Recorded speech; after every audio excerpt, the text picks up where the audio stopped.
Hello everyone, welcome to my home my heaven. ഇന്നത്തെ വീഡിയോയിൽ ഞാൻ നിങ്ങളായിട്ട് ഷെയർ ചെയ്യുന്നത് കുറച്ച് ഹോം ഓർഗനൈസേഷൻ ഐഡിയാസ് ആണ് കേട്ടോ. അതായത് നമുക്ക് ഒരു രൂപ പോലും ചിലവില്ലാണ്ട് നമ്മൾ നമ്മുടെ വീട്ടിൽ ഡെയിലി ആവശ്യമില്ലാതെ ഒഴിവാക്കുന്ന പല സാധനങ്ങളും ഉപയോഗിച്ചിട്ട് തന്നെ നമുക്ക് നമ്മുടെ വീട് എങ്ങനെ ഓർഗനൈസ് ചെയ്ത് എടുക്കാം എന്നതിനെക്കുറിച്ചുള്ള കുറച്ച് നല്ല ഐഡിയാസാണ് ഇന്ന് നിങ്ങളുമായിട്ട് ഷെയർ ചെയ്യുന്നത്.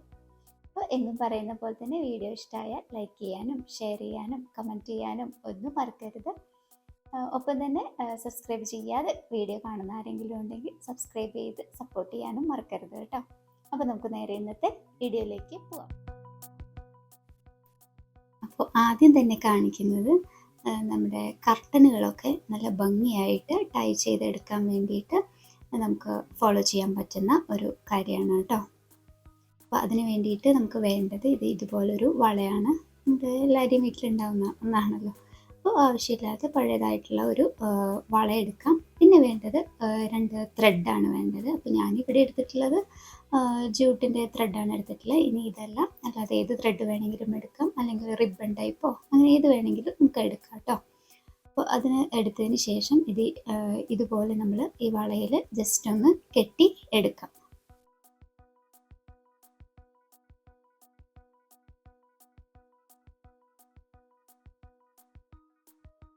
ഇതാ ഞാൻ ഒരു സൈഡിൽ ഇതുപോലെ ഒന്ന് ടൈ ചെയ്തെടുത്തിട്ടുണ്ട്. ഇനി ഇതേപോലെ തന്നെ നമുക്ക് അപ്പുറത്തെ സൈഡിലും ഒന്ന് ടൈ ചെയ്തെടുക്കാം.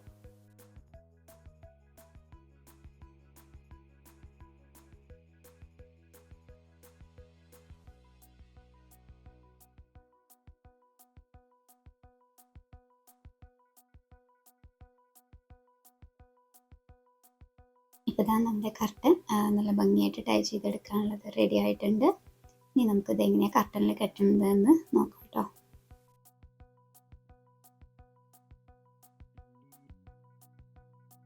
നമ്മൾ നല്ല ഭംഗിയുള്ള വളയൊക്കെ എടുക്കുകയാണെങ്കിൽ അതിനനുസരിച്ച് ഭംഗിയുണ്ടാവും. അത് സിമ്പിളായിട്ട് മതിയെങ്കിൽ ഇതുപോലത്തെ സിമ്പിൾ വളകൾ ചൂസ് ചെയ്യാം.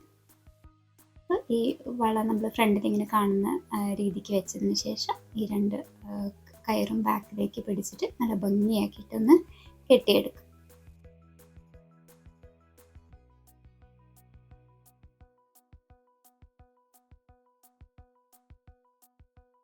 അപ്പോൾ ഇതുപോലെ നല്ല ഭംഗിയായിട്ട് കർട്ടൻസ് ഒക്കെ കെട്ടാൻ വേണ്ടിയിട്ട് നമുക്ക് ഇതുപോലെ ഒരു വളയും ഒരു ത്രെഡും ഉണ്ടെങ്കിൽ ഈസി ആയിട്ട് ചെയ്തെടുക്കാൻ പറ്റും. അടുത്തതായിട്ട് ഞാനിത് ഈ ഒരു ചെസ്റ്റ് ഡ്രോവറിൻ്റെ ഈ ഒരു ഡ്രോവർ ഓർഗനൈസ് ചെയ്ത് കാണിക്കുന്നതാണ് കേട്ടോ. അപ്പോൾ ഞാനിത് ഇവിടെ ഇപ്പോൾ മോൻ്റെ സ്റ്റഡി ടേബിളിൻ്റെ അടുത്തായതുകൊണ്ട് തന്നെ സ്റ്റഡി ഐറ്റംസ് ആയിട്ടുള്ള കുറച്ച് പെൻസിൽ, പെൻ അങ്ങനത്തെ ഒക്കെ കാര്യങ്ങളാണ് ഓർഗനൈസ് ചെയ്യുന്നത്. അപ്പോൾ അതിന് വേണ്ടിയിട്ട് ഞാനിത് ഇവിടെ ഉപയോഗിച്ചിട്ടുള്ളത് പഴയ കുറച്ച് ബോക്സുകളാണ് കേട്ടോ. കാർഡ്ബോർഡ് ബോക്സുകൾ, ഇപ്പോൾ നമ്മൾ ഷൂ ഒക്കെ വാങ്ങിക്കുമ്പോൾ കിട്ടുന്ന ബോക്സുകൾ, അതുപോലത്തെ പല വലുപ്പത്തിലുള്ള നമ്മൾ കളയുന്ന ബോക്സുകൾ മാത്രമാണ് യൂസ് ചെയ്തിട്ടുള്ളൂ. അപ്പോൾ ഞാൻ ഈ ഒരു ഡ്രോവറിൽ കൊള്ളുന്ന രീതിയിലുള്ള ബോക്സുകളൊക്കെ വെച്ചൊന്ന് അറേഞ്ച് ചെയ്ത് എടുത്തിട്ടുണ്ട് കേട്ടോ.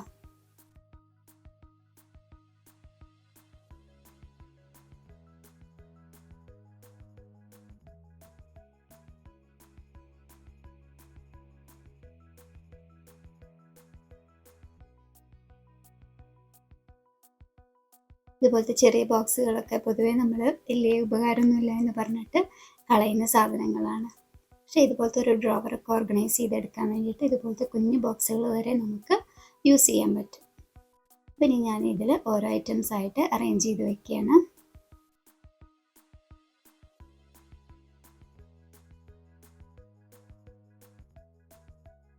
പെന്നുകളും സ്കെച്ചുകളും ഒക്കെ നല്ല ഭംഗിയായിട്ട് അറേഞ്ച് ചെയ്ത് വെക്കാം.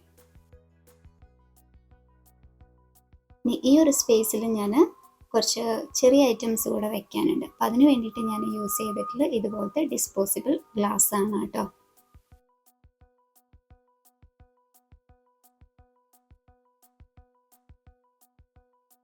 റബ്ബർ ബാൻഡുകളും അതുപോലെ ചെറിയ പേപ്പർ പിന്നുകളൊക്കെയാണ് കേട്ടോ ഈ ഒരു ഗ്ലാസ്സിൽ അറേഞ്ച് ചെയ്ത് വെക്കുന്നത്.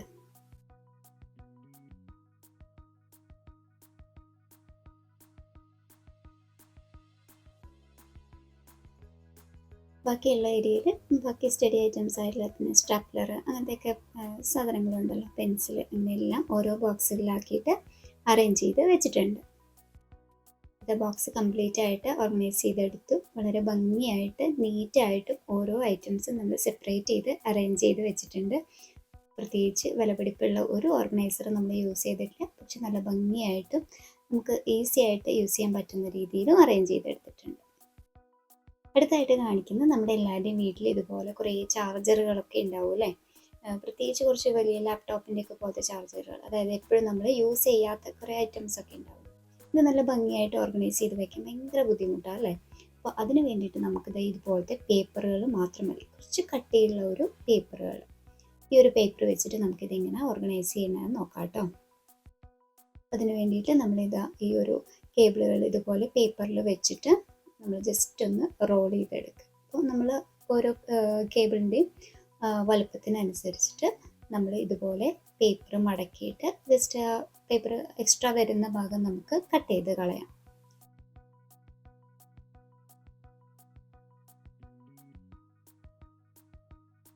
ഇതുപോലെ കട്ട് ചെയ്ത് കളഞ്ഞിട്ട് ബാക്കി ഇനി ഈ ഒരു രണ്ട് എൻഡ് സ്പേസ് ഉണ്ടല്ലോ, അവിടെ നമുക്ക് ഒരു സെല്ലോ ടാപ്പ് വെച്ചിട്ട് ജസ്റ്റ് ഒന്ന് ഒട്ടിച്ചു കൊടുക്കാം.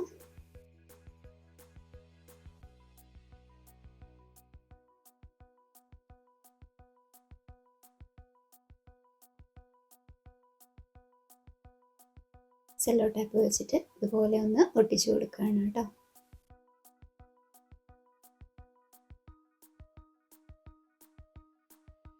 ഇനി ഇതിനകത്ത് നമുക്ക് ഈ കേബിള് വെച്ചിട്ട് ഭംഗിയാക്കി വയ്ക്കാം.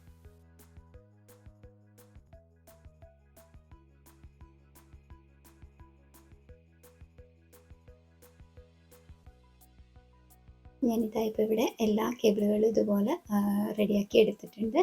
ഇനി കുറച്ചും കൂടെ ഈസി ആക്കാൻ വേണ്ടിയിട്ട്, അതായത് പെട്ടെന്ന് നമ്മൾ യൂസ് ചെയ്യുന്ന സമയത്ത് കുറച്ചുകൂടെ ഈസി ആകാൻ വേണ്ടിയിട്ട് നമുക്ക് ഇതിൽ ഓരോന്നിൻ്റെയും മുകളിൽ ഏതിൻ്റെ കേബിളുകളാണെന്നും കൂടെ എഴുതി വെക്കുകയാണെങ്കിൽ പിന്നീട് നമ്മൾ യൂസ് ചെയ്യാൻ വേണ്ടിയിട്ട് എടുക്കുന്ന സമയത്ത് എല്ലാം കൂടെ വലിച്ചു വാരി ഇടേണ്ട ആവശ്യമൊന്നുമില്ല. ഈസി ആയിട്ട് നമുക്ക് ആവശ്യമുള്ളത് മാത്രം ചൂസ് ചെയ്ത് എടുക്കാൻ പറ്റും.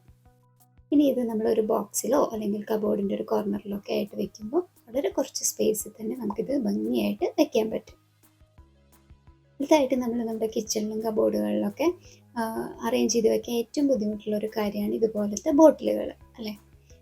ഒരുപാട് ബോട്ടിലൊക്കെ ഉണ്ടെങ്കിൽ ഓർഗനൈസ് ചെയ്ത് വെക്കാൻ ഭയങ്കര ബുദ്ധിമുട്ടാണ്, അത് എടുക്കാനും ഒക്കെ ബുദ്ധിമുട്ടായിരിക്കും. അതിന് വേണ്ടിയിട്ട് ഞാനിത് ഇതുപോലത്തെ ഒരു കാർഡ്ബോർഡ് ബോക്സാണ് കേട്ടോ യൂസ് ചെയ്തിട്ടുള്ളത്.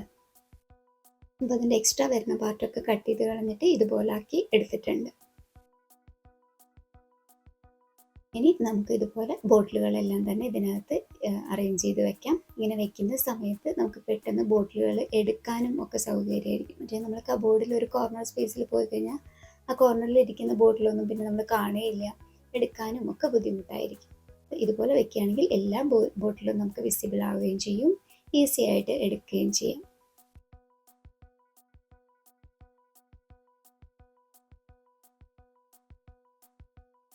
ഇനി നമ്മളിപ്പോൾ ഒരു ഷെൽഫിലൊക്കെയാണ് ഇതുപോലെ അറേഞ്ച് ചെയ്ത് വെക്കണമെന്നുണ്ടെങ്കിൽ ആ കബോർഡിൻ്റെ അല്ലെങ്കിൽ കാർഡ്ബോർഡിൻ്റെ ഏറ്റവും മുകളിലുള്ള ആ ഒരു സ്പേസ് നമുക്ക് വേറെ എന്തെങ്കിലും ഐറ്റം വെക്കാൻ വേണ്ടിയിട്ട് യൂസ് ചെയ്യാം.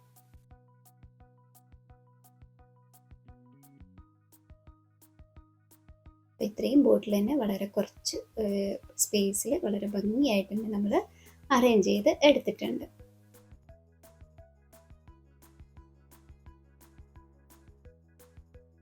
അടുത്തതായിട്ട് നമ്മൾ എപ്പോഴും ഒട്ടും ആവശ്യമില്ല എന്ന് പറഞ്ഞ് കളയുന്നതാണ് നമ്മുടെ ഈ ബോട്ടിലുകളുടെയൊക്കെ അടപ്പുകൾ അല്ലേ. ബോട്ടിൽ പൊട്ട് കേടുവരികയൊക്കെ ചെയ്തു കഴിഞ്ഞാൽ പിന്നെ ഒരു യൂസും ഇല്ലാത്തൊരൈറ്റാണ് ഈ അടപ്പുകൾ. ഈ അടപ്പുകൾ നമുക്ക് എങ്ങനെ യൂസ് ചെയ്യാം നോക്കാം കേട്ടോ. നമ്മുടെ കിച്ചണിൽ നമ്മൾ ഓയിലും ഗീയൊക്കെ വെക്കുന്ന ബോട്ടിലുകളുടെ താഴെ നമുക്കറിയാം ഇതുപോലെ എന്തായാലും ഓയിലിൻ്റെ അതൊക്കെ ഉണ്ടാവും. അപ്പോൾ എപ്പോഴും ഈ പേപ്പർ ഇങ്ങനെ മാറ്റുക അല്ലെങ്കിൽ ഈ ഒരു ലൈനർ മാറ്റുക എന്ന് പറയുന്നത് ഈസി ആയിട്ടുള്ള കാര്യമല്ല. അപ്പോൾ അതിന് പകരമായിട്ട് നമുക്കിത് ഇതുപോലത്തെ അടപ്പുകൾ ഈ ഗീ ബോട്ടിലിൻ്റെയും ഓയിൽ ബോട്ടിലിൻ്റെയൊക്കെ താഴെ വെക്കാൻ വേണ്ടിയിട്ട് യൂസ് ചെയ്യാം. പിന്നെ ഇനി ഓയിലും ഗീയൊക്കെ ആകുമ്പോൾ ഈ ഒരു അടപ്പിൽ മാത്രമേ ആവുള്ളൂ. അപ്പോൾ ഈ ഒരു അടപ്പ് പിന്നെ ജസ്റ്റ് ഒന്ന് കഴുകിയെടുത്താൽ മാത്രം മതി. അപ്പോൾ വലുപ്പത്തിനനുസരിച്ചിട്ടുള്ള ബോട്ടിലുകളുടെ വലുപ്പത്തിനനുസരിച്ചിട്ടുള്ള അടപ്പുകൾ എടുത്തിട്ട് നമുക്ക് നല്ല ഭംഗിയായിട്ട് അറേഞ്ച് ചെയ്ത് വെക്കാം. നമ്മുടെ ക്ലീനിങ്ങും ഈസിയാക്കും. അപ്പോൾ ഇന്നത്തെ ഈ വീഡിയോയിൽ ഷെയർ ചെയ്തിട്ടുള്ള ഈ ചെറിയ ഐഡിയാസൊക്കെ നിങ്ങൾക്ക് ഇഷ്ടപ്പെട്ടു എന്ന് വിചാരിക്കുന്നു. മറ്റൊരു പുതിയ വീഡിയോ ആയിട്ട് വീണ്ടും കാണും വരെ bye. Thank you for watching.